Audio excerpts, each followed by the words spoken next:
Gini Ustadz, melanjuti Ustadz yang naik Ferrari Ustadz, waktu di Dubai itu Ustadz.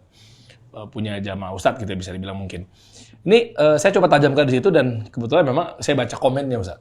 Dan ini cocok menjadi pembahasan kita. Dan sekarang bahkan temanya juga arahnya ke sana, makanya saya coba kentalkan. Jadi ada yang komen begini Ustadz. Ketika jamaahnya disuruh ngapain kejar dunia, Ustadz titik 2, asik-asikan naik Ferrari. Itu rata-rata begitu, Ustaz. Artinya ini harus diluruskan. Makanya pas banget momennya kebahas di sini. Mudah-mudahan di sini ada yang motong cuplikannya biar edukasi sampai. Jadi masih terjadi stigma negatif minimal di Indonesia itu terkait kayak Ustadz ini kayak nggak boleh naik mobil yang mewah. Mohon maaf nih, mungkin ada yang naik Alphard aja dipertimbangkan. Nah, ini mesti clear dulu nih Ustadz nih. Pas banget momennya kita bahas. Jadi jangan sampai akhirnya apakah memang Ustadz ngedukasi seorang tokoh agama lah, bukan Ustadz Khalid saja gitu ya, dai gitu ya. Di ceramahnya kan ada momen tertentu bilang bahwa dunia itu jangan di tangan, jangan di hati gitu kan.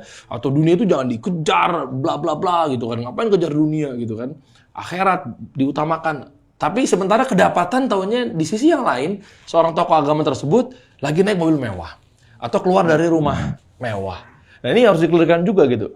Artinya, meskipun dia dai pun juga boleh kan ya berarti atau seperti apa Ustaz? Iya itu yang sebabnya Jar kenapa kita buat kelas Gazo Academy kan, yang kita kolaborasi sekarang. Betul. Jadi memang itu seminar sehari jam 8 sampai jam 5 sore. Tujuannya untuk pengusaha-pengusaha muslim.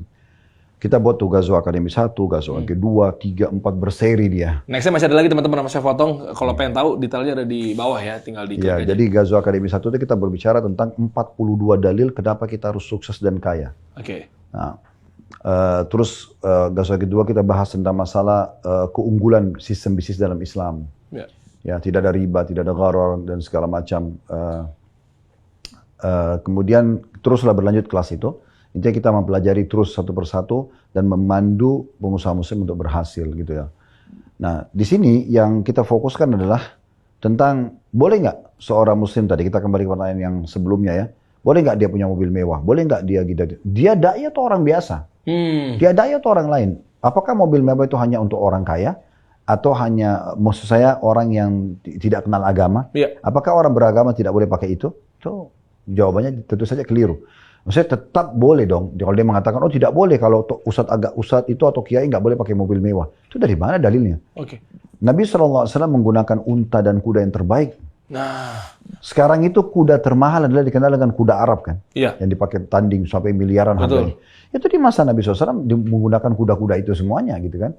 Beliau mempunyai pedang, beliau mempunyai perisai, beliau mempunyai beberapa sendal, beliau punya baju dari kain katun. Banyak sekali gitu loh yang menyebutkan Nabi SAW itu tidak kumuh kok hidupnya.